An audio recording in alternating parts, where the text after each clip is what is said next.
So, I'm in the studio on a cold morning and I'm doing what I do quite a lot of, which is I'm dismantling something that I made some time ago, not that long ago, earlier this year, and I'm transforming it into something new.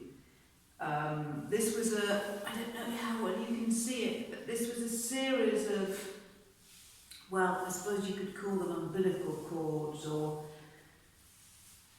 ties or tentacles that I used to do a performance with my son whereby he was completely wrapped up in them and he had to find his way out. So now I'm taking them apart and I'm going to create actually a cocoon for myself, which I'm going to be able to get into and roll around in and have fun in and sort of feel like it's an extension of myself. So I'm just unravelling it, and you can probably see here, look, I don't know if I come closer, you can see all the stitches. And then the fact that it's made out of, oh, where we find an end. It's made out of old electric wire. I can't find an end. But I've covered it with bits of old fabric, bits of old curtain, any old rags. And then I've covered it again with bits of lace, bits of bandage, again bits of old fabric, bits of old duster, bits of old dishcloths that I've dyed with onion skins, red and normal onion skins, to get this lovely kind of flesh colour, well, white flesh-ish colour. And then I've sewn it up with bright red ink, with little stitches. And that's a really sort of, here, that's a lovely, that's where the work becomes really meditative and slow, after all the drawings and the dyeings and the choosing the material and selecting the fragments. Then I just sit down, I'll try and find an end, and I just sew and sew and sew and sew. So there's always kind of two bits to my work. One side of it's quite manic when I'm thinking up an idea and I'm probably doing hundreds, let's have a look here, I do hundreds and hundreds of drawings. I've always got lots of sketchbooks on the go all at the same time. They get into a complete muddle, so I'm sketching about different ideas for totally different projects all in the same book. And then they come together and it's actually, it feels like drawing together loose ends. And I guess that's what a lot of my work's about, is drawing together loose ends of ideas that I've had over the years, ideas that I've left behind, things that I've left behind, bits of fabric I've left behind, fabric other people have left behind, tying together memories, tying together the strings of my own narrative, I suppose, and what I am, what it means to be a woman.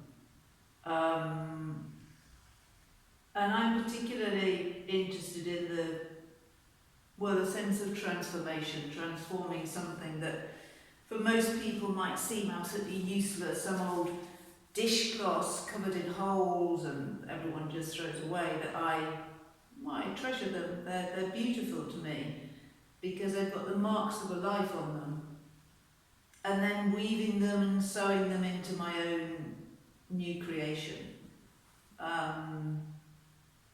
And then I guess particularly what I'm working on now, all these cocoons I'm making, all these containers, I'm really exploring my own limitations and my own restrictions and my own sense of containment. And there's always that duality between, as a woman,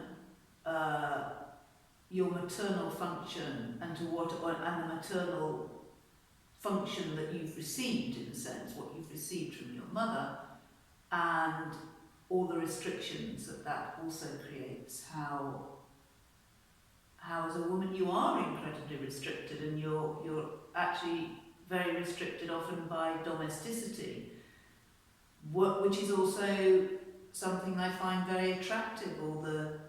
All the materials of a home life, all the materials I've been brought up with. So I guess I'm always trying to transmit a sense of tension, or a sense of ambiguity, and a sense of not knowing, and it being okay to not know everything. And I guess that's why I find it difficult to talk about my art, because very often I'm trying to transmit a lot of things at the same time, and I think that's the marvellous thing that art can do, that in prose it's much more difficult. In words it's much more difficult. I suppose the nearest that comes to it is poetry.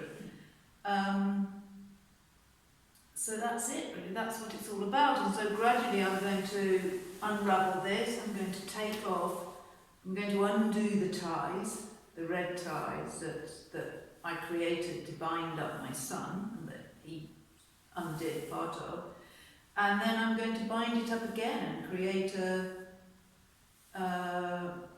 receptacle or a vessel for myself to hide in, which is kind of appropriate right now because we're doing so much hiding.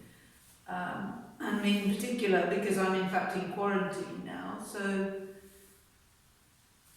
that's it. And then, well, we'll see what happens next. Quite often I change ideas in the middle of it, although I plan quite well, and I've planned the shape that I want for this.